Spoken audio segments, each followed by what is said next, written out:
안녕하십니까? 기도하심으로 말씀 묵상을 시작하겠습니다. 하나님 아버지, 오늘 말씀 묵상에 성령님으로 함께 하소서. 예수님 이름으로 기도합니다. 아멘. 네, 오늘 본문 마태복음 19장 내용은 다음과 같습니다. 바리새인이 예수님께 물었습니다. 아내를 버리는 것이 옳습니까? 예수께서 사람이 부모를 떠나 아내에게 합하여 한 몸이 된다. 둘이 아니고 한 몸이니 하나님이 짝지어 주신 것을 사람이 나누지 못한다. 바리새인이 그렇다면 어찌 모세는 이혼 증서를 주어서 버리라고 명하였습니까? 예수께서 너희 마음의 악함 때문이다. 음행한 이유 외에 아내를 버리고 다른 장가 드는 자는 간음하는 것이다 하였습니다.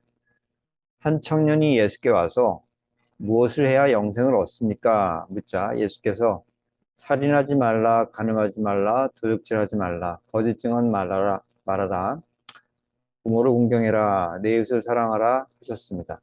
그러자 청년이 내가 다 지켰습니다. 그러니까 예수께서 만약 너가 온전하고자 한다면 가서 있는 것 다 팔아서 가난한 자들에게 주고 나를 따르라 하셨습니다.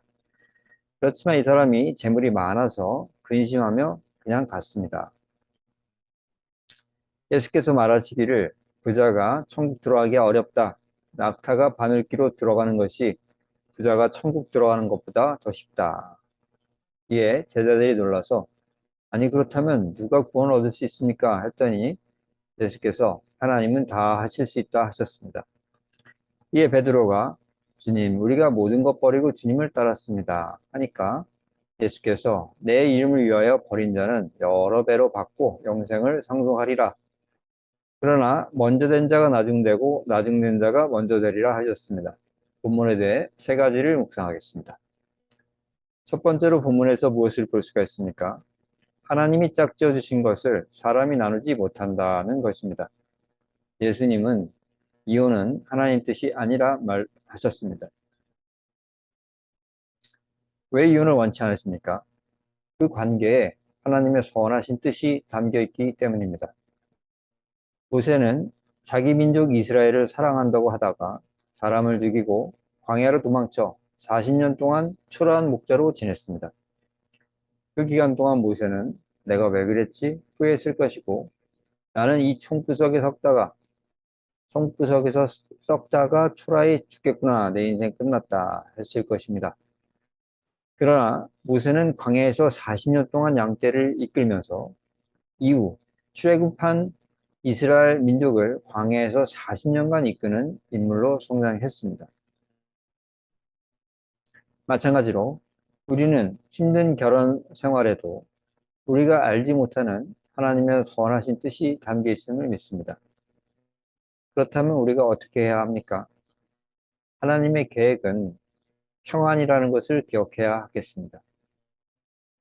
예레미야 29장 11절 여호와의 말씀이니라 너희를 향한 나의 생각을 내가 아나니 평안이요 재앙이 아니니라 너희에게 미래와 희망을 주는 것이니라 하셨습니다. 결혼 생활 중 힘든 때에 그래도 내게 선하신 하나님이 짝지어 주신 배우자이시다.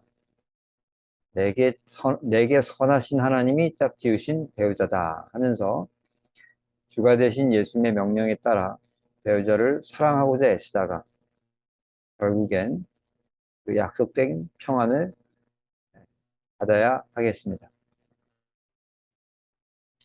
두 번째 본문에서 무엇을 볼 수가 있습니까? 온전하려면 재산을 가난한 자들에게 다 주라 하고 계십니다. 왜 이러신 것입니까? 이 청년에게 하나님의 계명을 어긴 것이 있다는 것을 알려주기 위함입니다. 만약 어떤 사람에게 더러운 곳 하나 없게 깨끗하게 방을 청소해 보십시오. 제가 검사하겠습니다. 한다면 그분께서 이제 방의 구석구석을 닦을 겁니다. 구석구석 닦고 이제 검사하는 자가 와서 검사를 하는데 아이 그 손도 닿지 않을 만한 그 높은 책장 꼭대기를 손가락으로 쓱 닦아 보는 겁니다. 뭐 그러면 이제 그 손가락에 먼지가 잔뜩 묻어서 나오는 겁니다.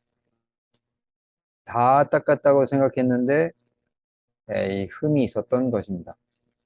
마찬가지로 예수님 찾아온 청년도 이 영생을 얻기 위해 하나님 계명을 다 지키려고 애쓰던 아주 훌륭한 사람이었습니다.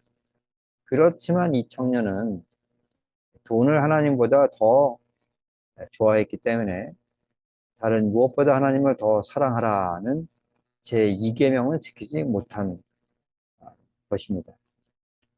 그래서 예수님께서 너가 계명을 다 지켜서 영생을 얻는다고 생각한다면 이 계명 지키지 못하는 너는 영생을 얻지 못한다 하신 것입니다.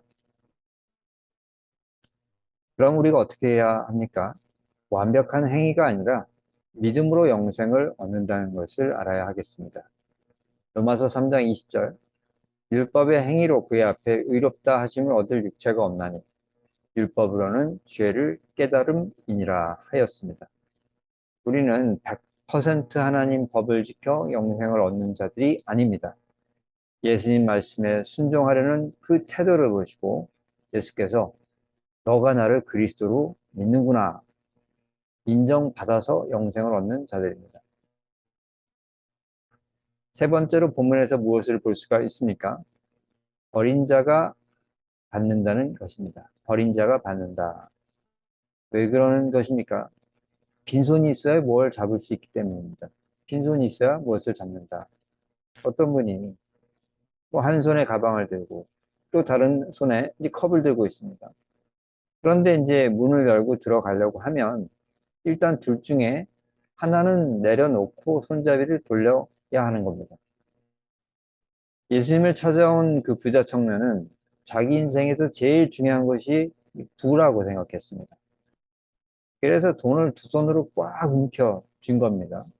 그러니까 귀하신 예수님이 바로 자기 앞에 있어도 이 잡은 것을 내려놓고 예수님을 가장 중요한 존재로 잡지는 못했던 것입니다. 이 손이 비어 있지 않기 때문입니다.